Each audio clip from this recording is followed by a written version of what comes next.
എല്ലാവർക്കും നമസ്കാരം. ഞാൻ ഡോക്ടർ ഷിംജി, മെഡിക്കൽ ഡയറക്ടർ, സൗഖ്യം ഇൻ്റഗ്രേറ്റഡ് മെഡിക്കൽ സെൻ്റർ.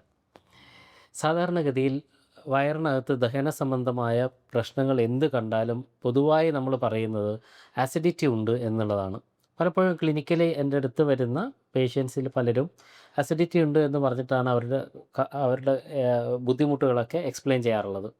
ഈ അസിഡിറ്റിയുടെ യഥാർത്ഥ കാരണങ്ങൾ എന്തൊക്കെയാണ്? അല്ലെങ്കിൽ അസിഡിറ്റി എന്ന് നമ്മൾ വിചാരിക്കുന്ന കാര്യങ്ങളെല്ലാം തന്നെ ഹൈപ്പർ അസിഡിറ്റി അല്ലെങ്കിൽ ആസിഡ് ശരീരത്തിൽ വർദ്ധിക്കുന്നത് കൊണ്ട് വരുന്നതാണോ? ഈ പ്രശ്നത്തിനെ എങ്ങനെ മറികടക്കാം എന്നുള്ള കാര്യങ്ങളൊക്കെയാണ് ഇന്ന് നമ്മൾ സംസാരിക്കുന്നത്.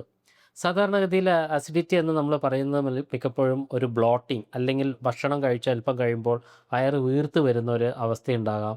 അല്ലെങ്കിൽ ആസിഡ് റിഫ്ലക്സസ് ഉണ്ടാവുക, അല്ലെങ്കിൽ മുകളിലേക്ക് ഈ കഴിച്ച ഭക്ഷണവും അതിൻ്റെ രുചിയൊക്കെ കൂടി മുകളിലേക്ക് തള്ളിക്കയറി വരുന്ന പോലെയുള്ളൊരു ഫീലിംഗ് ഉണ്ടാവുക. അല്പം നെഞ്ചരിച്ചലോട് കൂടിയിട്ടൊക്കെ ഇത് ഉണ്ടാവാറുണ്ട്. പൊതുവായിട്ട് ദഹനക്കുറവ്, ഇതൊക്കെ പലപ്പോഴും നമ്മൾ ഹൈപ്പർ അസിഡിറ്റി മാത്രമാണ് എന്ന് ധരിക്കാറുണ്ട്.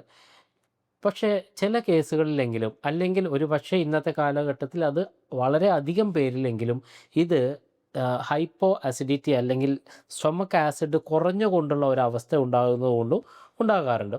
ഹൈപ്പോക്ലോറൈഡ്രിയ എന്നാണ് ഇതിനെ സാധാരണഗതിയിൽ നമ്മൾ വിളിക്കാറുള്ളത്. അപ്പോൾ ഇത്തരത്തിലുള്ള ഒരു കണ്ടീഷൻ വന്നു കഴിഞ്ഞാലും നമ്മൾ കാണിക്കുന്ന ലക്ഷണങ്ങളൊക്കെ തന്നെയും ഈ നെഞ്ചെരിച്ചലും അല്ലെങ്കിൽ ബ്ലോട്ടിങ്ങും ഒക്കെ പോലെ തന്നെ ആണ്. അപ്പോൾ എന്തൊക്കെ കാരണങ്ങൾ കൊണ്ട് ഇത് വരാം?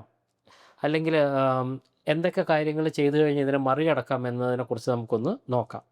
ഇത് വരാനുള്ള പ്രധാനപ്പെട്ട 5 കാര്യങ്ങൾ, ഞാൻ സംസാരിക്കുന്ന ഹൈപ്പോക്ലോറൈഡ്രിയ എന്ന് പറയുന്ന സ്റ്റൊമക്ക് ആസിഡ് കുറഞ്ഞുകൊണ്ടുള്ള ഒരവസ്ഥയെ കുറിച്ചിട്ടാണ്. ഇതിൽ ഏറ്റവും പ്രധാനമായിട്ട് നമുക്ക് പറയാൻ പറ്റുന്നത് നമ്മുടെ ദഹനരസത്തിൻ്റെ കുറവാണ്. നമുക്കൊക്കെ അറിയുന്ന പോലെ മനുഷ്യൻ്റെ സ്റ്റൊമക്കിൻ്റെ അല്ലെങ്കിൽ ആമാശയത്തിൻ്റെ pH എന്ന് പറയുന്നത് 2.5 ആണ്. 2.5 എന്ന് പറയുന്നത് വളരെ വളരെ ഹൈ ആയിട്ട് അസിഡിക് ആയിട്ടുള്ളൊരു കാര്യമാണ്. ഒരു പക്ഷേ കാർണിവോറസ് അല്ലെങ്കിൽ മാംസാഹാരികളായിട്ടുള്ള മൃഗങ്ങൾക്ക് ഇത് 3.5, 4 ഒക്കെയാണ് ഉണ്ടായിട്ടുള്ളത്. പക്ഷേ മനുഷ്യൻ ഇത് അതിനേക്കാളും അസിഡിക്കാണ്. അപ്പോൾ ഈ പറയുന്ന ആസിഡ് ഉള്ളതുകൊണ്ടാണ് നമ്മുടെ ദഹനം ശരിയായ രീതിയിൽ നടക്കുന്നത്. അപ്പോൾ ശരീരത്തിനകത്ത് അല്ലെങ്കിൽ നമ്മുടെ ആമാശയത്തിനകത്ത് ദഹനരസം കുറഞ്ഞിട്ടുള്ള ഏതവസ്ഥയും ഒരു പക്ഷേ നമ്മൾ ഈ പറയുന്ന ബ്ലോട്ടിങ് പോലെയുള്ള പ്രശ്നത്തിലേക്ക്, വയറ് വീർക്കുക എന്ന് പറയുന്ന പ്രശ്നത്തിലേക്കോ ദഹനക്കുറവിലേക്കൊക്കെ നമ്മൾ നയിക്കാം. അതപ്പം നമ്പർ 1, ദഹനരസം കുറയുക. രണ്ടാമത്തെ പ്രശ്നം എന്ന് പറയുന്നത് നല്ല ബാക്ടീരിയകൾ ഇല്ലാതാവുക. ഡിസ്ബയോസിസ് എന്നാണ് അതിനെ പൊതുവെ വിളിക്കുക. നമ്മുടെ ദഹന വ്യവസ്ഥ ആകുമാനം തന്നെ ഒട്ടനവധി കോടാനുകോടിയോളം വരുന്ന നല്ല ബാക്ടീരിയകളും ചീത്ത ബാക്ടീരിയകളൊക്കെ കൂടിച്ചേർന്നിട്ടുള്ളൊരു സ്ഥലമാണ്. അപ്പോൾ ഈ നല്ല ബാക്ടീരിയയാണ് നമ്മൾ സാധാരണഗതിയിൽ പ്രോബയോട്ടിക്സ് എന്ന് നമ്മൾ വിളിക്കുന്നത്. അപ്പോൾ തെറ്റായ ഭക്ഷണക്രമം കൊണ്ടോ അല്ലെങ്കിൽ ഒരു പരിധിവരെ നമ്മൾ അനാവശ്യമായിട്ട് കഴിക്കുന്ന പല ആൻറ്റിബയോട്ടിക്സുകളുടെ പ്രവർത്തന ഫലമായോ അല്ലെങ്കിൽ അതികഠിനമായ സ്ട്രെസ്സുള്ള ആൾക്കാർക്കൊക്കെ ഇത്തരത്തിലുള്ള നല്ല ബാക്ടീരിയ നശിച്ചു പോകാനുള്ള ഒരു സാഹചര്യം ഉണ്ടായേക്കാം. ഇത്തരത്തിൽ നല്ല ബാക്ടീരിയ നശിച്ചു പോകുമ്പോഴാണ് ഡിസ്ബയോസിസ് എന്ന് പറയുന്ന ഒരു കണ്ടീഷൻ ഉണ്ടാകുന്നത്. ഇത്തരത്തിലുള്ള ഒരു കണ്ടീഷൻ ഉണ്ടായി കഴിയുമ്പോഴും പലപ്പോഴും ഈ പറഞ്ഞ ഈ അസിഡിറ്റിയുടെ പല ലക്ഷണങ്ങളും, ഞാൻ നേരത്തെ സൂചിപ്പിച്ച പല ലക്ഷണങ്ങളും നമ്മൾ കാണിക്കാറുണ്ട്. മൂന്നാമത്തെ കാര്യമായിട്ട് നമുക്ക് പറയാൻ പറ്റുന്നത് ഷുഗറി സബ്സ്റ്റൻസ് അല്ലെങ്കിൽ പഞ്ചസാര അടങ്ങിയ ഭക്ഷണങ്ങൾ അല്ലെങ്കിൽ പ്രോസസ്ഡ് ഫുഡ്, നമ്മൾ ടിന്നിലും ക്യാനിലൊക്കെ അടച്ച് വരുന്ന ഫുഡുകളൊക്കെ ഒരു പക്ഷേ നമ്മുടെ ശരീരത്തിനകത്തുള്ള ഇൻഫ്ലമേഷൻ്റെ സാധ്യതകൾ വളരെയധികം വർദ്ധിപ്പിക്കുന്ന കാര്യങ്ങളാണ്. അപ്പോൾ ഇത്തരത്തിലുള്ള ഇൻഫ്ലമേഷൻസ്, നീർക്കെട്ടുകളൊക്കെ വർദ്ധിക്കുന്നത് കൊണ്ടും പലപ്പോഴും ഇത്തരത്തിലുള്ള ദഹനക്കുറവുകൾ നമുക്ക് ഉണ്ടായേക്കാം. നാലാമത്തത് ന്യൂട്രീഷൻ്റെ അപര്യാപ്തത, പോഷക വസ്തുക്കളുടെ ദൗർലഭ്യം. അപ്പോൾ ഇത് തീർച്ചയായിട്ടും നമുക്കൊക്കെ അറിയുന്ന പോലെ തന്നെ കുടലിൻ്റെ അകത്ത് വശത്ത് ഒരു ലൈനിങ് ഉണ്ട്. ആ ഇൻറ്റസ്റ്റൈനൽ അല്ലെങ്കിൽ സ്റ്റൊമക്ക് ലൈനിങ്ങിനെ നന്നാക്കിയെടുക്കാൻ അല്ലെങ്കിൽ റിപ്പയർ ചെയ്തെടുക്കാനൊക്കെ നമുക്ക് കൃത്യമായ രീതിയിലുള്ള പോഷണ ഘടകങ്ങൾ ആവശ്യമുണ്ട്. അപ്പോൾ അത്തരത്തിലുള്ള പോഷണ ഘടകങ്ങളുടെ അപര്യാപ്തതയും പലപ്പോഴും ഇത്തരത്തിലുള്ള ദഹന സംബന്ധമായ പ്രശ്നങ്ങളിലേക്ക് നയിക്കാം. ഇനി അഞ്ചാമതായിട്ട് പറയാൻ പറ്റുന്നത് നമ്മുടെ ലൈഫ് സ്റ്റൈലും സ്ട്രെസ്സുമാണ്. ഞാൻ നേരത്തെ സൂചിപ്പിക്കുകയുണ്ടായി, സ്ട്രെസ്സിനകത്ത് കോർട്ടിസോൾ വളരെയധികം വർദ്ധിക്കാനുള്ള ഇടവരുത്തുകയും ഈ കോർട്ടിസോളിൻ്റെ അമിതമായിട്ടുള്ള സെക്രീഷൻ പലപ്പോഴും നമ്മുടെ ഈ ഇത്തരത്തിലുള്ള ദഹന വ്യവസ്ഥയ്ക്ക് ഡാമേജ് ഉണ്ടാക്കുകയും ചെയ്യും. അപ്പോൾ ഇത്രയും 5 കാര്യങ്ങളെ കൊണ്ടാണ് വളരെ പ്രധാനമായിട്ട് നമുക്ക് ഹൈപ്പോ അസിഡിറ്റി എന്ന് പറയുന്ന ഹൈപ്പോക്ലോറൈഡ്രിയ എന്ന് പറയുന്ന ഈ പ്രശ്നം ഉണ്ടാക്കിക്കൊണ്ടിരിക്കുക.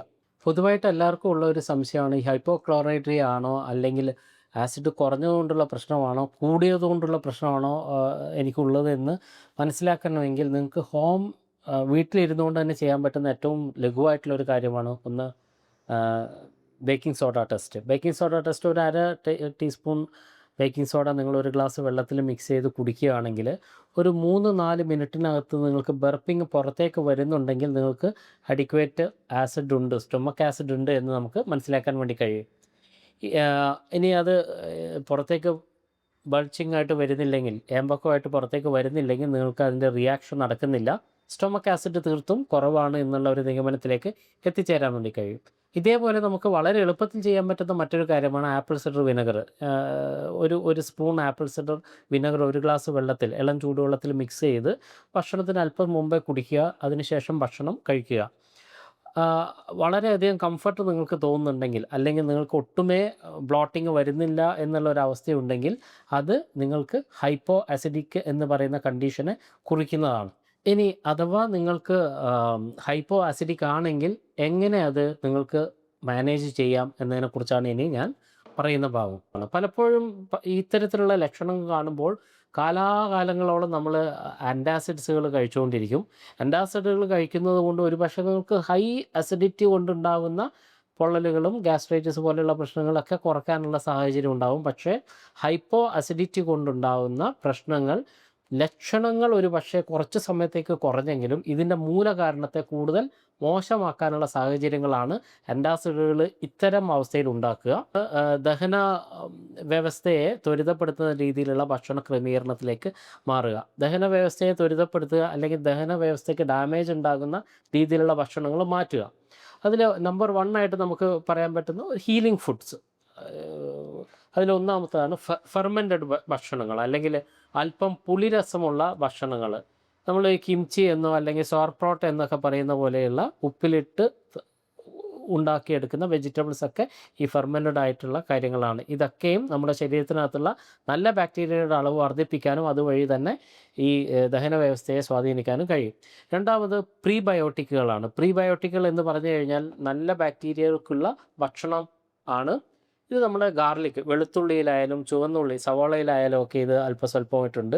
ആസ്പരാഗസ് ഈ നല്ല ഒരു പ്രീബയോട്ടിക്കാണ്. അതുപോലെ തന്നെ വാഴച്ചുണ്ട്, അതും നല്ലതായിട്ട് അതുപോലെ വെണ്ടക്ക, ഇതുപോലെ വഴുതനങ്ങ, ഇതുപോലെയൊക്കെയുള്ള കാര്യങ്ങളൊക്കെ അല്പം പ്രീബയോട്ടിക് റിച്ചാണ്. ഇതൊക്കെ നല്ല ബാക്ടീരിയക്കുള്ള നല്ല ഭക്ഷണമായിട്ട് നമുക്ക് ഉപയോഗിക്കാൻ വേണ്ടി കഴിയും. ഇതേപോലെ നമുക്ക് ചെയ്യാൻ പറ്റുന്ന മറ്റൊരു കാര്യമാണ് ബോൺ ബ്രോത്ത് അല്ലെങ്കിൽ സൂപ്പുകൾ. ഈ സൂപ്പുകളിലൊക്കെ ധാരാളമായിട്ട് കൊളാജൻ അടങ്ങിയിട്ടുണ്ട്. കൊളാജനുകളും ഇതിനകത്തുള്ള മറ്റ് അമിനോ ആസിഡുകളൊക്കെ ചേർന്ന് സ്റ്റൊമക്കിൻ്റെ ലൈനിങ് രണ്ടാമത് ഉണ്ടാക്കാൻ വേണ്ടി, അതിൻ്റെ റിപ്പയറിന് വേണ്ടി സഹായിക്കും. അതുകൊണ്ട് ഇത്തരത്തിലുള്ള ഭക്ഷണങ്ങളൊക്കെ തന്നെയും നമുക്ക് ദഹന വ്യവസ്ഥയെ സഹായിക്കുന്ന ഭക്ഷണങ്ങളായിട്ട് പറയാം. ഇനി മറ്റൊരു പ്രധാനപ്പെട്ട കാര്യം നമ്മൾ ശ്രദ്ധിക്കേണ്ടത് ശരിയായ വൈറ്റാമിനുകളും മിനറലുകളും കൊടുക്കുക എന്നുള്ളതാണ്. വൈറ്റാമിനുകൾ പ്രധാനമായിട്ട് വൈറ്റാമിൻ ബി ആണ്. വൈറ്റാമിൻ ബി എന്ന് പറയുന്നത് സ്റ്റൊമക്ക് ആസിഡിൻ്റെ പ്രൊഡക്ഷന് ഏറ്റവും സഹായകരമാകുന്ന ഒരു വൈറ്റാമിനാണ് വൈറ്റാമിൻ ബി. ഇപ്പോൾ ബി ഡെഫിഷ്യൻസി ഉള്ള ഒരാൾക്കും ഒരുപക്ഷെ ഹൈപ്പോ അസിഡിക് ഉണ്ടാകാനുള്ള സാധ്യത വർദ്ധിക്കും. രണ്ടാമത് സിങ്കാണ്. സിങ്ക് പലപ്പോഴും ഈ ഡൈജസ്റ്റീവ് എൻസൈമിൻ്റെ പ്രൊഡക്ഷന് സഹായിക്കുന്ന ഒരു ഘടകമാണ്. അതുകൊണ്ട് സിങ്ക് അടങ്ങിയ ഭക്ഷണങ്ങൾ കഴിക്കാൻ വേണ്ടി തയ്യാറാവുക. മഗ്നീഷ്യം പലപ്പോഴും ഈ സ്റ്റൊമക്കിൻ്റെ ലൈനിങ്ങിനെ സഹായിക്കുന്ന അല്ലെങ്കിൽ കോൺട്രാക്ഷനെ സഹായിക്കുന്ന ഘടകമാണ്. അതുകൊണ്ട് മഗ്നീഷ്യം കുറയുന്ന സമയത്തൊക്കെ നമുക്ക് കോൺസ്റ്റിപ്പേഷൻ വരാനും ദഹന സംബന്ധമായ പ്രശ്നങ്ങൾ ഉണ്ടാകാനുള്ള സാധ്യത കൂടും. ഇതേപോലെയുള്ള വളരെ പ്രധാനപ്പെട്ട മറ്റൊരു കാരണമാണ് ഗ്ലൂട്ടാമിൻ എന്ന് പറയുന്നത്. ഇൻഫ്ലമേഷൻ കുറക്കാൻ സഹായിക്കുന്ന, സ്റ്റൊമക്ക് ലൈനിങ്ങിനെ വീണ്ടും ഉണ്ടാക്കാൻ സഹായിക്കുന്ന കാര്യങ്ങളാണ് ഗ്ലൂട്ടാമിൻ എന്നൊക്കെ പറയുന്നത്. ഇതേപോലെ തന്നെ അടുത്ത ഒരു ഘട്ടമായിട്ട് നമ്മൾ ചിന്തിക്കേണ്ടത് ഭക്ഷണത്തിൻ്റെ കാര്യങ്ങളാണ്. പ്രോസസ്ഡ് ആയിട്ടുള്ള ഭക്ഷണങ്ങൾ പൂർണ്ണമായിട്ട് ഒഴിവാക്കുക. ഷുഗർ അല്ലെങ്കിൽ പഞ്ചസാര, റിഫൈൻഡ് കാർബോഹൈഡ്രേറ്റുകളെല്ലാം പൂർണ്ണമായിട്ട് ഒഴിവാക്കേണ്ടതും ഹൈപ്പർ അസിഡിറ്റി ഉള്ളവർ ശ്രദ്ധിക്കേണ്ട ഒരു കാര്യമാണ്.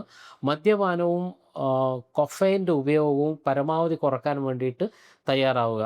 ഇതിൻ്റെ കൂടെ തന്നെ വളരെ ശക്തമായ രീതിയിലുള്ള ഈ ഹൈപ്പർ അസിഡിറ്റി ഉള്ള ആൾക്കാർ ഇതിൻ്റെ കാഠിന്യം കുറയുന്നത് വരെ പച്ചക്കറികൾ പച്ചയ്ക്ക് കഴിക്കുന്ന വെജിറ്റബിൾസ് ആയിട്ട് കഴിക്കുന്ന കാര്യങ്ങൾ ഒഴിവാക്കുന്നത് നല്ലതായിരിക്കും. അതേപോലെ ഹൈ റെഡ് മീറ്റ് പോലെയുള്ള ഹൈ പ്രോട്ടീൻ കണ്ടൻ്റുള്ള കാര്യങ്ങളും ലക്ഷണങ്ങൾ കുറയുന്നത് വരെയുള്ള അല്പകാലങ്ങളിലേക്ക് അല്പം നിയന്ത്രിക്കുന്നതും ഗുണം ചെയ്യുന്നതായിട്ട് കണ്ടുവരുന്നുണ്ട്. സ്ട്രെസ്സും അതേപോലെ തന്നെ ഇതിനെ സ്വാധീനിക്കുന്ന വളരെ വലിയൊരു ഘടകമാണ്. സ്ട്രെസ്സ് കുറക്കാൻ സഹായിക്കുന്ന വ്യത്യസ്തങ്ങളായിട്ടുള്ള വ്യായാമങ്ങൾ, പ്രത്യേകിച്ച് നടത്തം പോലെയുള്ള കാര്യങ്ങൾ നിങ്ങൾക്ക് ഒരു അരമണിക്കൂർ നടക്കുക, അല്ലെങ്കിൽ യോഗ പോലെയുള്ള കാര്യങ്ങൾ ചെയ്യുക, മെഡിറ്റേഷൻ പോലെയുള്ള കാര്യങ്ങൾ ചെയ്യുന്നതും ഇത്തരത്തിലുള്ള ഹൈപ്പോ അസിഡിറ്റിക്ക് വളരെയധികം ഗുണപ്രദമായിട്ട് കണ്ടുവരുന്നുണ്ട്. അപ്പോൾ പറഞ്ഞതിൻ്റെ ഒരു രത്ന ചുരുക്കം എന്ന് പറയുന്നത്, സ്റ്റൊമക്കിനകത്തുണ്ടാകുന്ന എല്ലാ ബുദ്ധിമുട്ടുകളും ഹൈപ്പർ അസിഡിറ്റി അല്ലെങ്കിൽ ആസിഡിൻ്റെ സെക്രീഷൻ കൂടിയതുകൊണ്ടാവണം എന്നില്ല. ഹൈപ്പോക്ലോറാഡ്രിയ എന്ന് പറയുന്ന അല്ലെങ്കിൽ നമ്മുടെ സ്റ്റൊമക്കിൻ്റെ ആസിഡ് കുറയുന്നത് കൊണ്ട് വരുന്ന പ്രശ്നങ്ങൾ കൊണ്ടും ഇത്തരത്തിലുള്ള ബ്ലോട്ടിങ് പോലെയുള്ള പ്രശ്നങ്ങൾ ഉണ്ടാകാം. സ്റ്റൊമക്ക് ആസിഡ് ഉണ്ടാക്കാൻ ഉതകുന്ന രീതിയിലുള്ള ഭക്ഷണ ക്രമീകരണത്തിൽ കൂടിയും ചിട്ടയായ ജീവിത രീതികളിൽ കൂടിയും ശരിയായ വൈറ്റാമിൻസുകൾ കൂടിയും ഇത്തരത്തിലുള്ള പ്രശ്നങ്ങളെ പരിപൂർണമായിട്ടും മാറ്റാൻ വേണ്ടി നിങ്ങൾക്ക് കഴിയും. മറ്റൊരു വീഡിയോയിൽ വീണ്ടും കാണുന്നവരെല്ലാവർക്കും നന്ദി.